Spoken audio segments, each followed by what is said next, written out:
राजा अजातशत्रु का राज्य बहुत अच्छा चल रहा था, किंतु कहते हैं ना कि समय हमेशा एक जैसा नहीं रहता। ऐसा ही अजातशत्रु के साथ हुआ।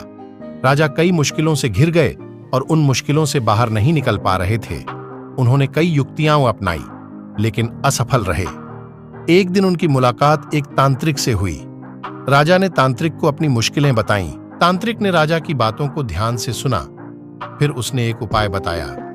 तांत्रिक ने कहा, आपको पशु बलि देनी पड़ेगी, तभी आपकी मुश्किलों का समाधान होगा। पहले तो राजा काफी सोच विचार में पड़ गया, लेकिन उन्हें जब कोई भी रास्ता न दिखा तो उन्होंने तांत्रिक की बात मान ली।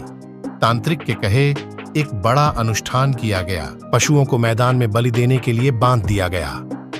संयोगवश उस समय महात्मा बुद्ध राजा के नगर में पहुंचे। वे उसी स्थान से गुजर रहे थे जहां पर राजा ने अनुष्ठान कराया था।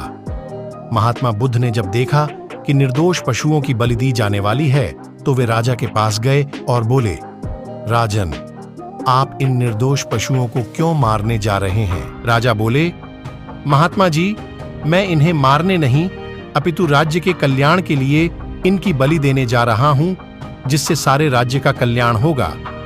महात्मा बुद्ध बोले, क्या किसी निर्दोष जीव की बलि देने से किसी का भला भी हो सकता है? थोड़ा सा रुककर महात्मा बुद्ध ने जमीन से एक तिनका उठाया और राजा को देते हुए बोले, इसे तोड़कर दिखाएं। राजा ने तिनके के 2 टुकड़े कर दिए। बुद्ध बोले, इसे अब पुनः जोड़ दें। राजा बोले, महात्मा जी, यह आप कैसी बातें कर रहे हैं? इसे तो अब कोई भी नहीं जोड़ सकता।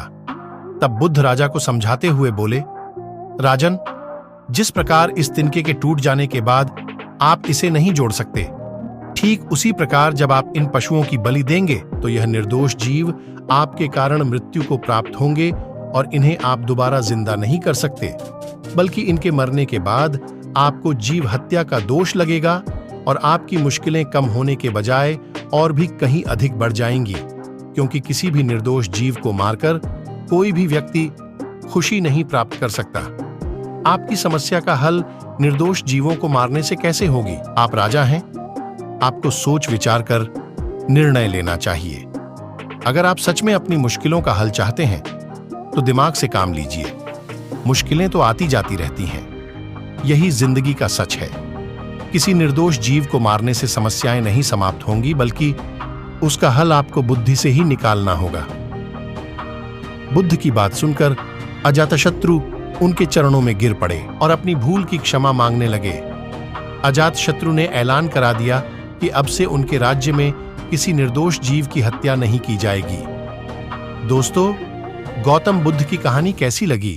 अगर अच्छी लगी हो तो वीडियो को like, subscribe, share and comment जरूर कर दें और बेल आइकन की घंटी बजा दें ताकि ऐसी ही कहानियां आपके पास पहुंचती रहें।